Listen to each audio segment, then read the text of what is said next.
여러분 혹시 캐시우드라고 들어보셨나요? 캐시우드. 이분이 혁신주 투자로 아주 유명해진 분이기도 한데 올해 조용하죠? 사람들이 이제 관심이 완전 사라졌죠? 제가 보니까 댓글에 거의 뭐 욕밖에 없어요. 미국 커뮤니티 가보면. 근데 간만에 업데이트 해봤는데 좀 이슈가 있어가지고 여기 보시면 빨간색이 닷컴 버블 시기의 나스닥이고요. 하얀색이 현재 캐시우드가 운용하는 아크 ETF입니다. 어떻게 좀 비슷해 보이시나요? 제가 봤을 때는 꽤 비슷한 것 같아요. 한 싱크로율이 한 8, 90%는 되는 것 같아요. 뭐 똑같다고 하면 좀 억지고 그래도 고점과 조정 폭을 제가 시점을 겹쳐보니까 거의 비슷하게 가는데 만약에 이 시나리오대로 가면은 우연의 일치일지 모르지만 내년부터 랠리가 시작되거든요. 내년부터 2024년부터 그러니까 유망주 혁신주들이 이 얘기는 결국은 내년에 연준이 이제 금리 인하를 하면서 유동성 장세가 펼쳐진다. 긴축이 또 끝나고 그래서 캐시우드가 이번 주에 또 인터뷰를 하면서 주장을 또 새롭게 했거든요. 간만에 조용히 있다가 그래서 캐시우드가 오랜만에 나와가지고 곧 대규모 해고와 함께 연준의 행복이 올 겁니다 라고 했어요. 그래서 제가 댓글 보니까 아유 이제 희망사항 그만 적어라. 언제까지 경제 비관론으로 그렇게 할 거냐. 금리 인하 네가 한다고 1년 내내 주장했는데 안 했지 않냐. 틀렸지 않냐. 이러면서 엄청 영어로 된 욕이 많더라고요. 그래서 근데 뭐라고 하는지는 들어봐야겠죠. 일단은 캐시우드가 지금 2007년에서 2009년의 금융위기 때보다 훨씬 상황이 나쁘다.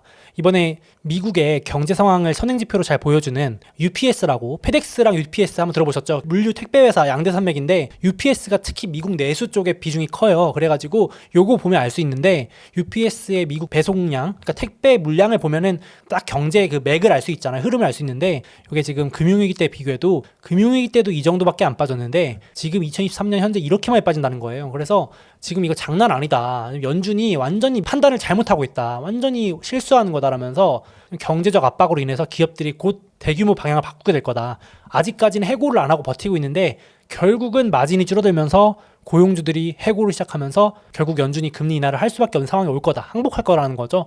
여기다가 또 이제 머스크가 살포시 좋아요를 누르고 하트를 누르고 흥미롭군 하면서 약간 동의하는 듯한 코멘트를 했습니다. 머스크는 예전부터 캐시우드랑 약간 경제 뷰가 비슷해가지고 비관적으로 보고 있고 특히 사실은 연준이 금리를 내려줘야 이분들한테 좋거든요. 이분은 유동성 장세가 펼쳐져야 ETF나 이런 데 돈이 들어와서 좋고 머스크도 금리가 좀 내려가야 사람들이 호황을 맞아서 차도 좀 사고 지금같이 고금리로 돈을 묶어버리면 차 사기 힘들잖아요. 그러니까 둘의 이해관계가 맞아떨어지는 부분도 있는데 지금 이런 주장도 있고 또 그리고 아마 최근에 빌 에크먼이라고 하는 월가의 억만장자이기도 하고 헤지펀드 수장이 2개월 만에 말을 뒤집고 이제 고금리 유지가 어렵다라고까지 말을 바꿔버리죠.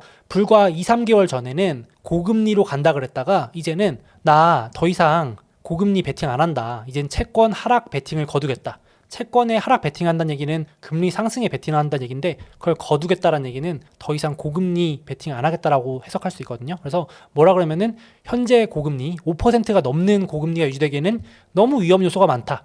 즉 위기가 발생하면서 금리가 내려올 거다. 채권이 반등할 수 있다라는 주장을 하는 거죠. 특히나 최근의 데이터를 보니까 경제 둔화가 가속화될 것 같다. 금리 하락 요인이죠. 그러니까 이제 더 이상 나는 채권에 하락 베팅 안 해. 경제가 점점 안 좋아질수록 금리가 낮아질 가능성이 높은데 뭐하러 그러고 있어. 라고 말을 바꿔버립니다.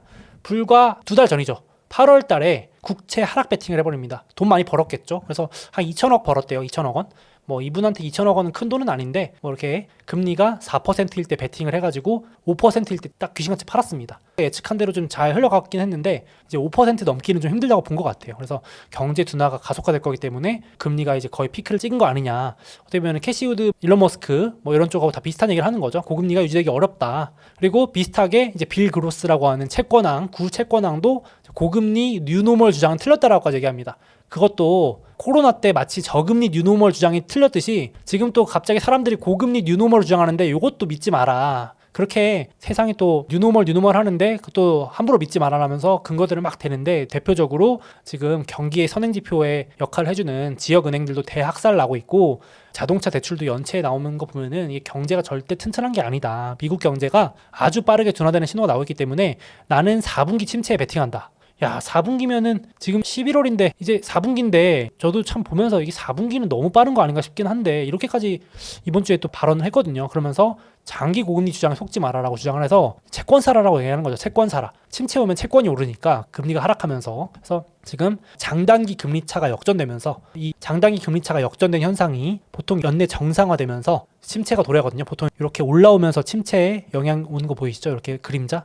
그래서 이게 오면서 지금 침체가 올 거기 때문에 주식은 좀 충격이 올 수 있다. 보통 요 시점에 주식이 빠지고 빠질 수 있다. 그래서 본인은 채권이 좀 낫다라고 주장을 하는 겁니다. 채권 좀 들고 있다가 내년에 연준이 항복하면은 금리 내리면 다시 유동성 장세가 펼쳐지니까 그때 주식 사라. 채권 먼저 사고 기다렸다가 주식을 사라. 이렇게 좀 순서대로 하면은 좋다라고까지 또 순서도 알려줬습니다. 그래서 여기 보시면 지금 중소형주, 러셀 지수, 우리나라 치면 코스닥 같은 중소형주들과 지역은행주들은 이미 코로나 저점까지 내려가고 있어요. 지금 올해 3월 은행 파산 위기는 저리 가라 할 정도로 이미 저점을 뚫고 내려가고 있습니다. 그래서 빌 그로스는 이거 봐라. 지금 대형주 몇 개가 시장 지탱하고 있는데 그거에 가려져서 그렇지 지금 러셀 지수 중소형하고 지역은행주들이 주가가 이미 올해 저점 뚫고 코로나 거의 전저점 향해 가고 있는데 이게 침체의 선행지표이자 신호가 아니면 뭐냐. 뭐 그런 얘기도 했습니다. 금리 연준이 올해 못 버틴다. 얼마 안 남았다. 그 얘기하고 있고 그리고 미국 GDP가 지난주에 발표됐거든요. 경제 성장률이. 그래서 정말 서프라이즈가 나왔죠. 4.9. 엄청난 강할 거라고 예상했지만 예상보다도 높은 숫자 4.9가 나왔는데 저도 보면서 사실 그런 생각을 했어요. 야 진짜 맨날 뭐 미국 경제 둔화된다고 노래를 불렀는데 둔화는커녕 더 세지니 진짜 당황스럽다. 저도 경제 침체 신호들이 오는 것 같다라고 브리핑을 해드렸지만 이거 보면 그런 말이 무색할 정도로 너무 잘 나왔잖아요. 또다시 야 이번 진짜 피크다. 그래서 또 믿어야 되나 말아야 되나 좀 고민이 되긴 하는데 이번엔 진짜 피크다. 월스트리트저널이 이번 여름이 진짜 피크고 이제 겨울부터 2023년 4분기부터 여기 보시면 확 떨어지는 거 보이시죠? 0.9, 0.4, 0.6 내년 상반기가 엄청 경제가 나빠진다는 얘기를 하는 거죠. 삐끗하면 0%대 밑으로 내려가면 침체가 오는 거고 이제 아니어도 엄청 부진하다는 얘기를 하고 있는 건데 아 이걸 믿어 말어 저도 의구심이 듭니다. 예상치가 맨날 빗나가니까 미국 경제 안 좋아진다는 얘기를 1년째 듣고 있었는데 지금 계속 강해지니까 뭐 이거 거의 뭐 속았다 분위기인데 아무튼 이렇습니다. 그래서 지금 이제 금리 하락론자분들은 이런 거다. 지금 마지막 불꽃이 끝났고 뭐 캐시 유드니 빌 그로스니 빌 에크먼이 뭐 이런 비관론자에 가까운 분들은 이제 내려간다고 보는 거죠. 그래서 경제가 휘청일 수 있다. 그래서 오죽하면은 이제 뱅크 오브 아메리카에서도 하도 의구심이 많으니까 저 같은 사람이 이제 아니 경제가 나빠진다고 맨날 하는데 안 나빠지잖아 했더니 이제 자료를 들이대면서 반박을 합니다. 여기 오른쪽 보시면 무슨 자료냐면은 침체 직전에 늘 경제 성장률은 호황을 나타냈대요. 늘 거의 대부분. 그러니까 모두가 속았대요.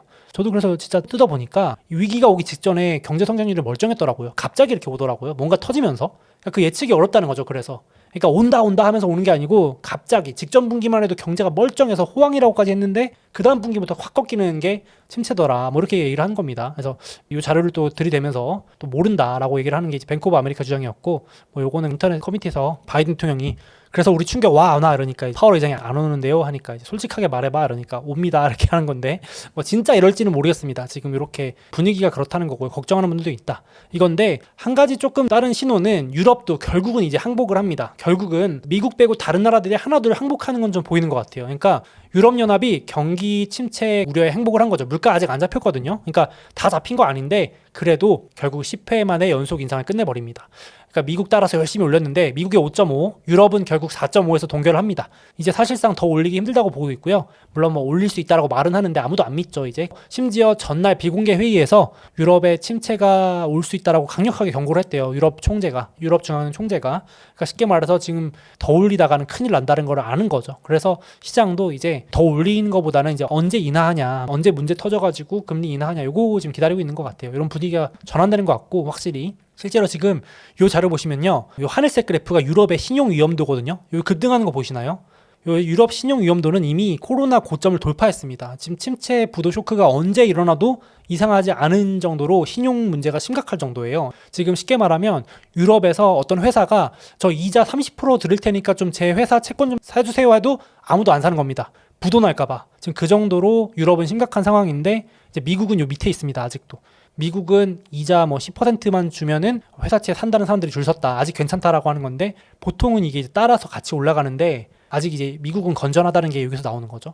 그래서 기가 막히게 보시면은 우연의 일치일 수도 있는데 4년마다 딱 돌아옵니다. 이게 2012년에 유럽 재정위기 터졌죠. 그리스 이쪽 터지고 16년에 중국 위기 터졌고 기가 막히게 2020년에 코로나 터졌고 이렇게 하면 24년이죠. 그래서 제가 뭐 음모론자가 아니고 실제 반도체도 4년 사이클이잖아요. 그래서 경기 사이클을 유럽도 타기 때문에일 수도 있는데 이렇게 지금 또 올라갑니다. 그래서 미국도 만약에 이대로 계속 나빠지면 올라가겠죠. 신용 위험도라 그래서 경기가 급속도로 나빠지면서 악화된다. 돈맥경화된다라는 신호인데 아직은 미국이 그런 신호가 없습니다. 그래서 저도 이제 지금 당장은 뭐가 온다라고는 시기상조고 내년 상반기가 될 것 같은데 이거 봐야 될 것 같습니다. 그래서 근데 유럽이 지금 먼저 나빠지고 있다. 지금 유럽은 이미 시장이 뭔가 부러진다에 베팅을 하고 있습니다. 내년 3월부터 지금 파란색이 유럽 금리 전망이거든요.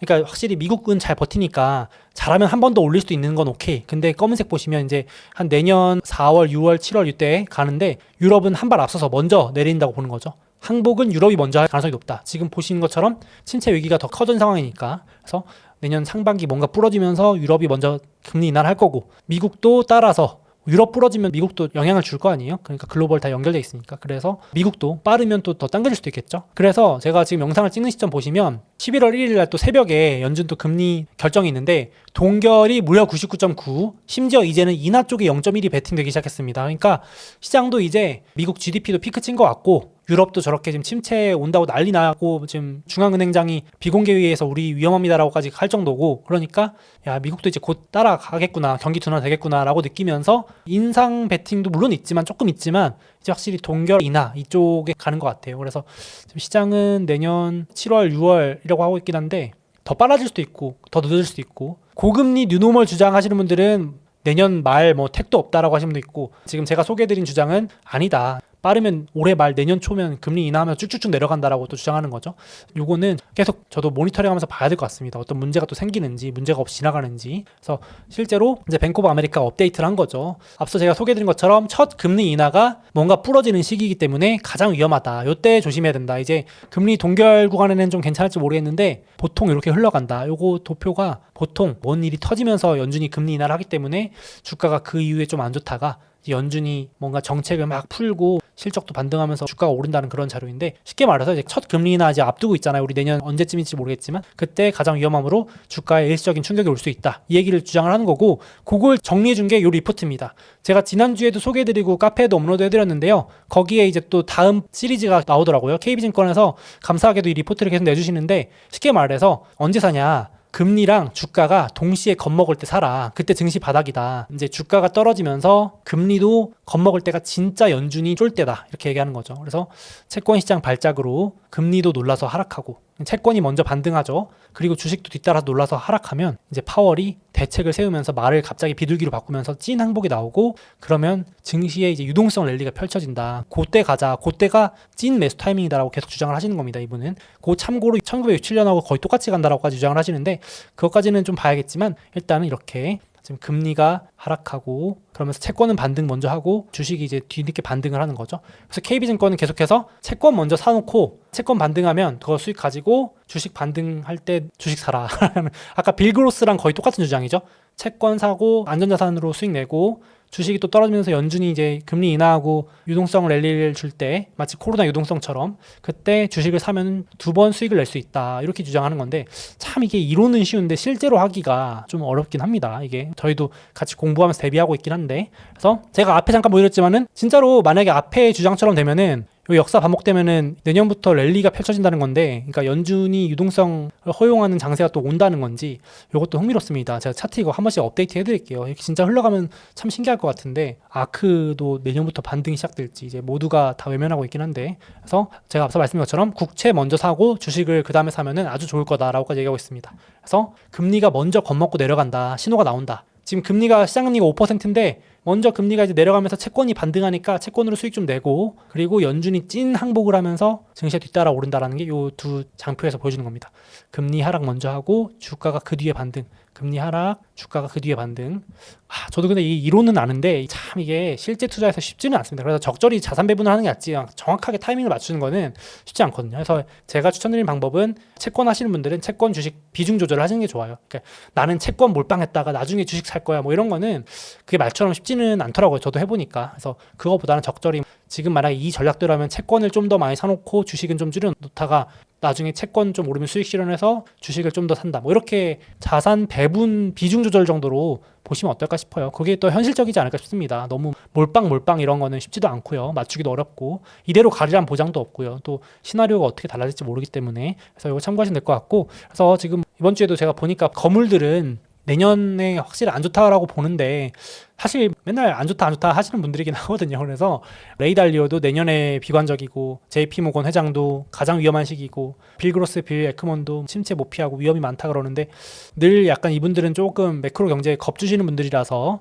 너무 맹신하기보다는 근거 정도 참고하시라고 정리해왔습니다. 그래서 제가 또 이 자료를 보고 충격을 먹었는데 이 자료가 진짜 충격적이었던 게 보시면 우리가 금리 전망하면서 맞춘 적이 거의 없다라는 자료입니다. 이게 되게 충격적인 자료인데 이게 이 점선이 시장 예측이거든요. 그리고 밑에 있는 진한 선이 실제 미국의 연준의 기준금리고 근데 이걸 잠깐 설명드리면은 금융위기 때 이제 금리가 낮을 때는 항상 시장은 올릴 거야 라는데 안 올리고요. 아무리 시장이 올린다고 해도 계속 안 올리죠. 그리고 정작 이렇게 올릴 때는 천천히 갈 거야 하는 다 틀리는 거죠. 연준이 이렇게 빨리 올리는데 내릴 거야 올라가는데 내릴 거야. 그러니까 시장이 맨날 틀리는 겁니다. 지금도 내릴 거야 하고 있는데 이제 이 애널리스트는 지금 우리가 예측하는 거대로 안 갈 거다. 맨날 틀린다 우리는. 그래서 겸손하자라는 주장을 하는 겁니다.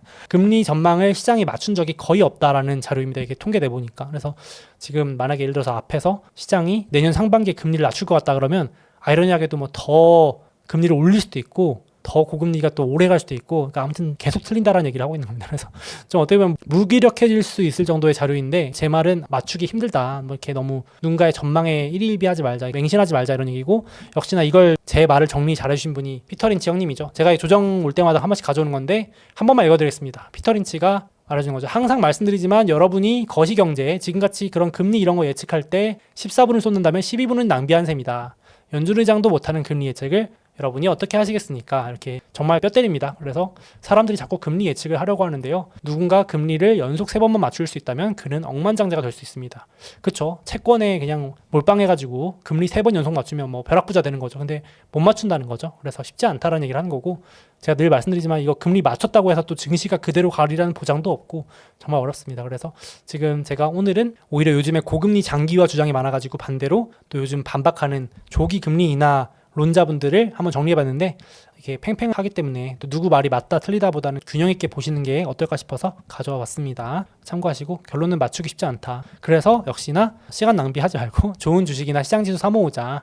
위기에 또 너무 쫄 필요도 없고 또 너무 겁먹어서 또 한쪽으로 치우치면은 안 되니까 그래서 좋은 주식과 시장지수 저도 많이 빠졌을 때 시장지수 사모으는 게 제일 좋은 것 같아요. 그리고 특히 연말 다가올수록 연금 절세 계좌 하시는 분들은 그쪽에 돈 넣어놔가지고 많이 빠지면 기분 좋게 오히려 사실 수 있죠. 그래서 그쪽도 계속 활용하시면 좋겠고 저도 연금 계좌에 나스닥이나 S&P나 이런 거는 연말이나 이럴 때 또 많이 빠지면 땡큐 하면서 사거든요. 그래서 그것도 나중에 한번 또 기회 되면 다루겠습니다. 증시가 또 추가 하락이 있으면. 그래서 이 표는 계속 제가 보여드리고 있고 또 그리고 채권 투자도 많이 하시니까 단기채, 장기채 또 주요 대장 배당주들 넣어놨습니다. 배당주들 지금 많이 빠져가지고 배당률이 높아서 당분간은 이거 좀 같이 이렇게 보여드리면서 또 의견도 나누고 이슈 있으면 업데이트 좀 하겠습니다. 그래서 오늘은 금리와 주가가 동시에 겁먹을 때가 올 수 있다라는 주장. 그래서 그때 사라. 그래서 금리 하락할 수 있으니까 채권 사고 주식이 많이 빠지면 그 돈 가지고 주식 바닥에 살 수 있으면 좋다라는 전략인데 이것도 한번 보시면 좋을 것 같아서 리포트 공유 드리겠습니다. 자, 다음으로 제가 평소에도 투자할 때 열심히 쓰고 있고 영상에서도 제가 계속 보여드리고 있는 요 소몽 투자 다이어리 할인 이벤트 진행하고 있어서 잠깐 말씀드리려고 합니다. 이렇게 생긴 실물 다이어리 한정이고요. 제가 계속해서 영상에서 정리하고 또 활용하는 거 보여드리고 있으니까 같이 기록하면서 투자하시면 좋을 것 같습니다. 관심 있으신 분들은 여기 소스박스.com 들어오셔서 한번 보셔도 좋을 것 같습니다.